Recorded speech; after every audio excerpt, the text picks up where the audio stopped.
So yeah, I picked up this irrigation pump. It was on sale at Canadian Tire, so grabbed that. And then Father's Day is here, so picked something up for my dad, which we've discussed that we've needed a few times. So happy Father's Day, Dad.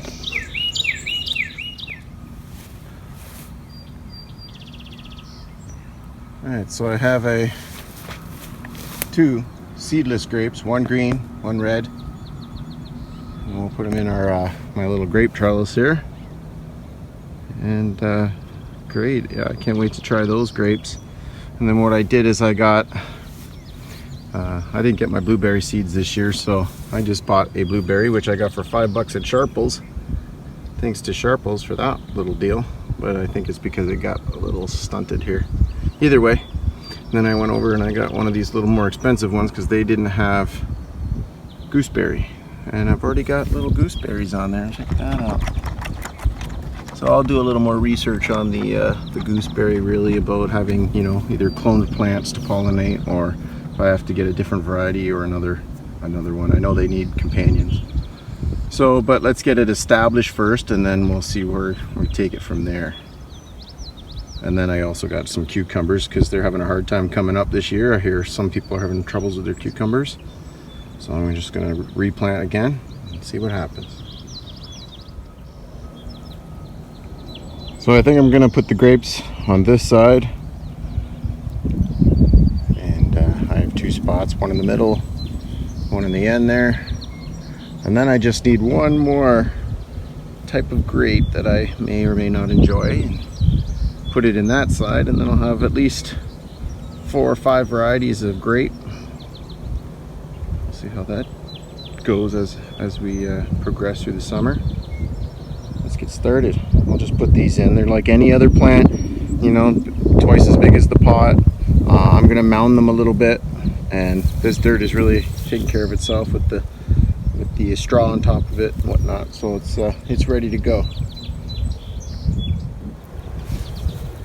So one of my next steps is to put some wire across here so that these grapes have somewhere to grow on.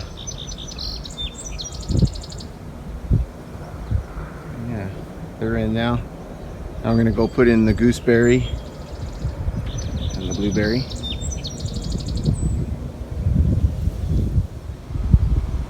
Alright, so the blueberry's in. Mound it up. I'll get some straw to cover it up a bit and fix this mound. And then my gooseberry is also in, and I will also get straw to cover the dirt on that.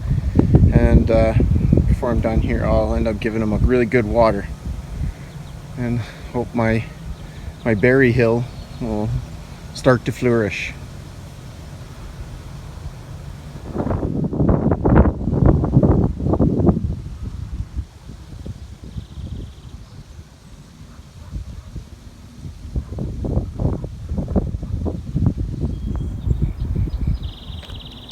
So I finished off the last of my mounds here. There's a lot of work raking those into mounds. I planted the rest of my raspberry seeds in, and as you know, they go first raspberry, and then every other one's a type of raspberry.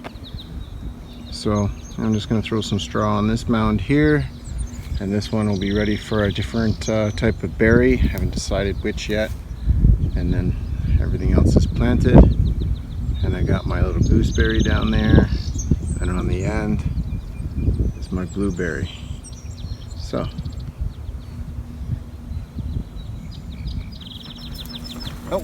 here's my hardest worker. Oh, he's on break now. Okay, so I have these weird watermelon radishes that I'm gonna grow, and the reason I don't do a lot of annuals, but I do grow a few things that I kind of like. I'm interested to try them, and at the same time, from what I understand, growing radishes can help break up clay. And this particular tree that I put in on one of my other videos is very hard on this end, so I'm hoping that it's going to break a lot of that up by planting all the way around. I'm just going to go around the circle and All radishes over here, and we'll see what happens. So this is my utility trailer. I've slowly started, you know, hooking it up. I got the water on there. I got my irrigation pump there. I got a shovel and a rake, another bucket just in case. I got gasoline, my wood cutters. Who else has got a utility trailer? If you do, in the comments, send me a picture. I'd love to see what other people are doing. And right now I'm just emptying out the water now, finishing it up so I can take the trailer off. I've done pretty much for the day. And then what I did is I soaked this apple tree with all the radishes around it. I had a few extra seeds, so I tossed them down there where the onions are, which if you watch one of my other videos of some expired onions that my brother had in his fridge, they're actually coming up, so that's awesome. I just threw a couple in there and let it grow. I got all my, well, almost all of them. I got one more straw bale to do for the last mound. Most of them are planted. And there that is. I can't wait to get the greenhouse on the top there. That'd be so nice. And I hope these pawpaws are doing well. They're kind of greenish yellowy color. I hope they're doing all right. If anybody has experience with pawpaws, please comment below. And I also there was a branch that was broken here, so I just took it and plugged it in down there where the nectarine was. And in the pond, definitely life going on in the pond. I love it. Frogs have taken they've come into their home. There, you see their little frog boy there. And that was just one of them. Then I saw a brown frog earlier. And all the tadpoles and the little spider swimmers there. And my lily has gone from 4 to like 15. And my hyacinth, again, went from like 4 to like, I think there's like 8 or 9 in there now. And iris is still alive. Bulrushes are still alive. They're all starting to take root now. The dogs just love coming in here for a swim though.